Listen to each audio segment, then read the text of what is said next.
Bismillahirrahmanirrahim.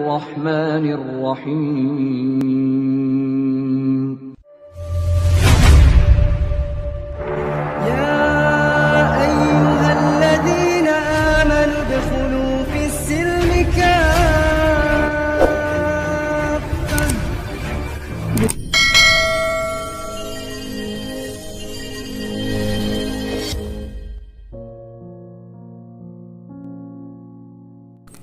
Assalamualaikum warahmatullahi wabarakatuh. Alhamdulillah ikhwan fillah.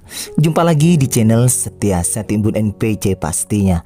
Semoga kita tetap dalam keadaan sehat iman dan Islam, juga istiqomah dalam beribadah kepada Allah Subhanahu wa taala. Sahabat beriman, dalam video siar Islamku kali ini, yuk kita simak kisah inspiratif seorang cucu pendeta tertinggi Hindu Bali, yaitu Dewa Putu, yang telah mantap putuskan memeluk agama Islam karena dengan tekunnya mendalami kitab Weda Hindu yang paling banyak ditemukan di Kauki Awatara oleh umat Hindu, seolah menjelaskan sosok Nabi Muhammad Rasulullah SAW, sehingga kini dia cinta kepada Islam sebab akal pikiran cerdasnya yang memahami betul isi kitab Weda yang dulu ia imani saat beragama Hindu. Dan seperti apakah penjelasan inspiratif selengkapnya? Berikut video penjelasannya.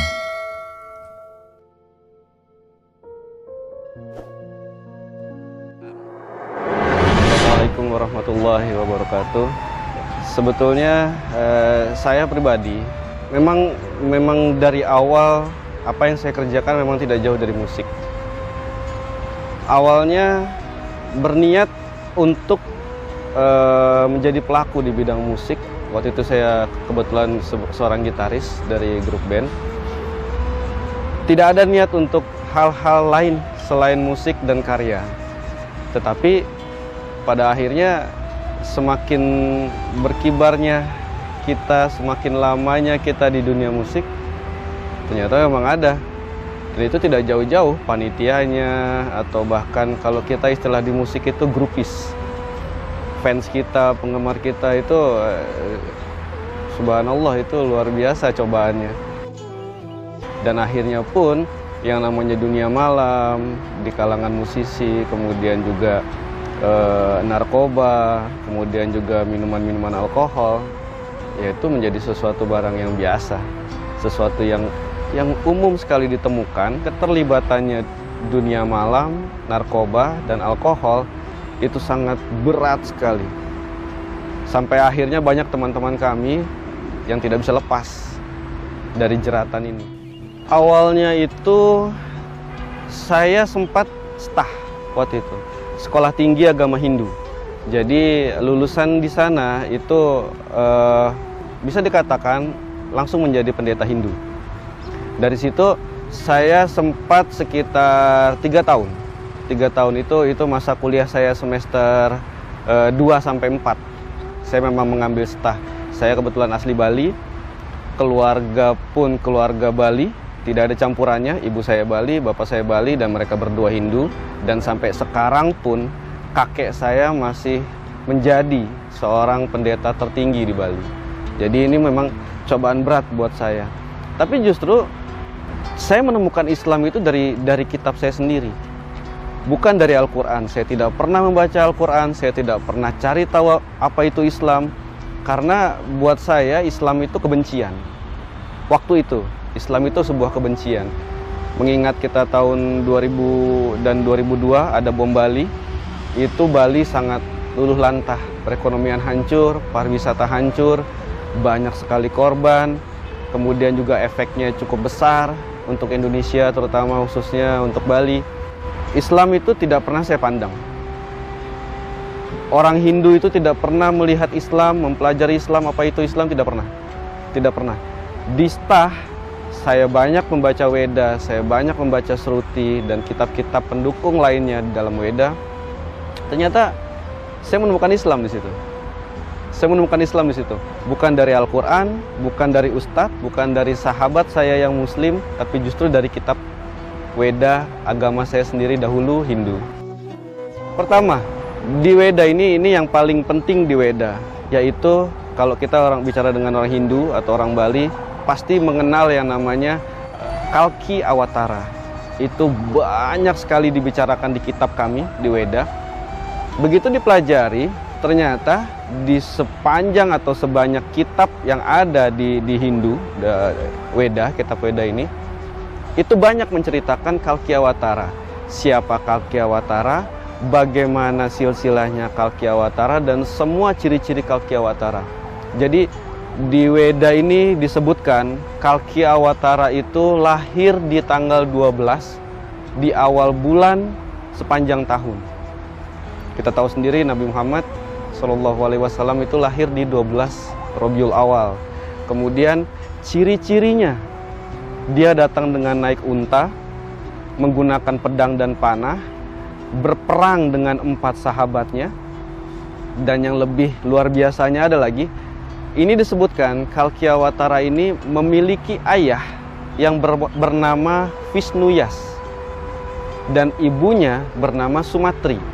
Sekarang kita punya handphone yang ada smartphone-nya, kita bisa cari translator dari bahasa Sangsekerta menjadi bahasa terjemahan Indonesia. Kalau kita terjemahkan Visnuyas, itu artinya adalah hamba Tuhan. Abdullah, ayahanda Rasulullah SAW. Kemudian Sumatri, ibunya, itu Sumatri itu bisa diartikan dalam Sangsekerta itu lemah lembut. Ibunda Rasulullah bernama Aminah, artinya lemah lembut. Dan masih banyak lagi, dari mulai cara berpakaiannya, dari mulai cara menyisir rambutnya, berpakaiannya, bagaimana cara menyebarkan agama ini, itu banyak sekali dalam Weda.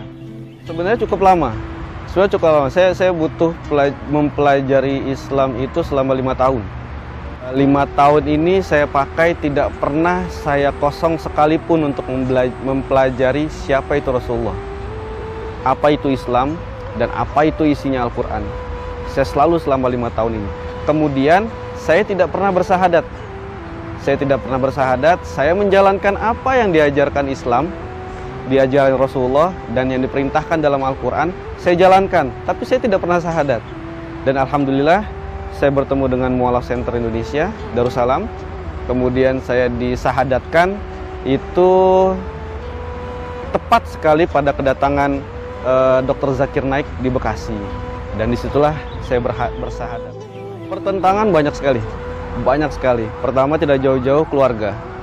Kakek saya pendeta tertinggi di Bali, pendeta Hindu tertinggi di Bali.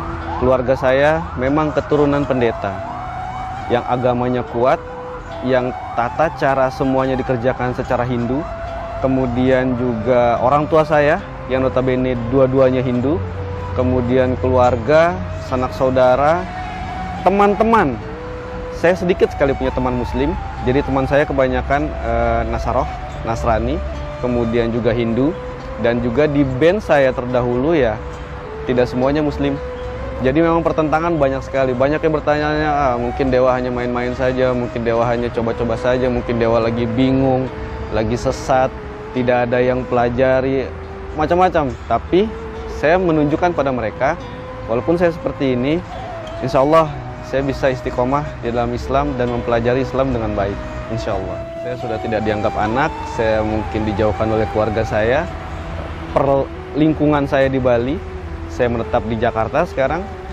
Banyak pertentangan, terutama keluarga, karena keluarga yang paling besar. Saya punya besar sekali keluarga, dari ayah, ibu, ini memang keluarga yang sangat besar, dan semuanya, hampir semuanya menentang untuk saya ke meluk Islam seperti ini.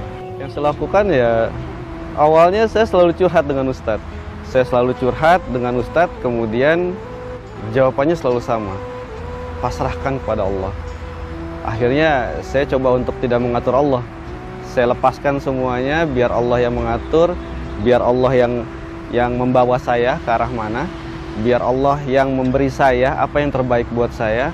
Dan itu saya kerjakan sampai sekarang. Itu saja. Apapun masalah saya bentangkan sejadah saya, minta sama Allah, berharap hanya kepada Allah, tidak berharap kepada selain Allah. Ya apapun yang dikasih sama Allah ya saya syukuri. Untuk saat ini semuanya saya merasakan cukup, dan Alhamdulillah semua berjalan dengan baik insya Allah. Saya masih banyak belajar tentang Islam, saya masih banyak belajar tentang ibadah. Tapi satu hal yang saya tahu menurut Ustadz yang selalu mengajari saya, memberi pencerahan kepada saya, yaitu tentang sholat. Tentang sholat, itu saja yang selalu saya tidak bisa saya tinggalkan, tidak bisa saya remehkan, selalu hanya tentang sholat. Dari situlah saya punya tips satu hal, mungkin bisa teman-teman pakai, bisa menjadi inspirasi buat teman-teman sekalian, terutama yang mu'alaf, saudara-saudara saya yang mu'alaf.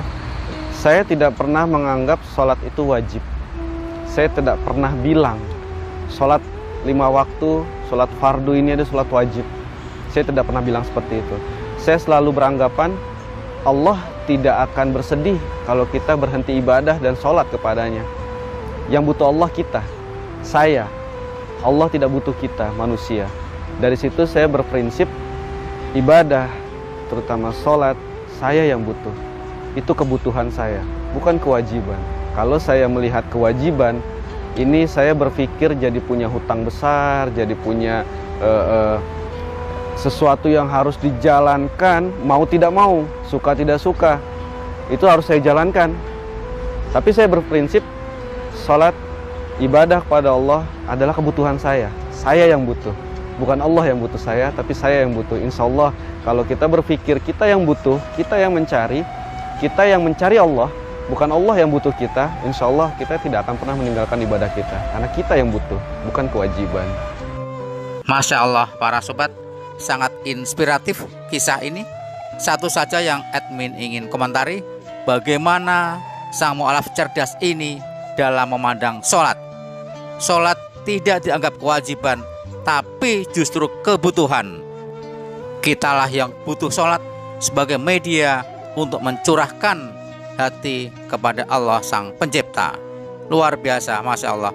Mudah-mudahan keluarga besar Dewa banyak yang terinspirasi dengan kisah Dewa ini, karena perubahan positifnya sungguh sangat luar biasa. Ya, amin. Kisahnya yang menjadi panutan semoga menginspirasi bagi para mu'alaf dan mu'alafah lainnya, dan semoga keluarga juga saudaranya menemukan hidayah yang sama, utamanya kedua orang tuanya. Wallahu a'lam bishawab. Wassalamualaikum warahmatullahi wabarakatuh.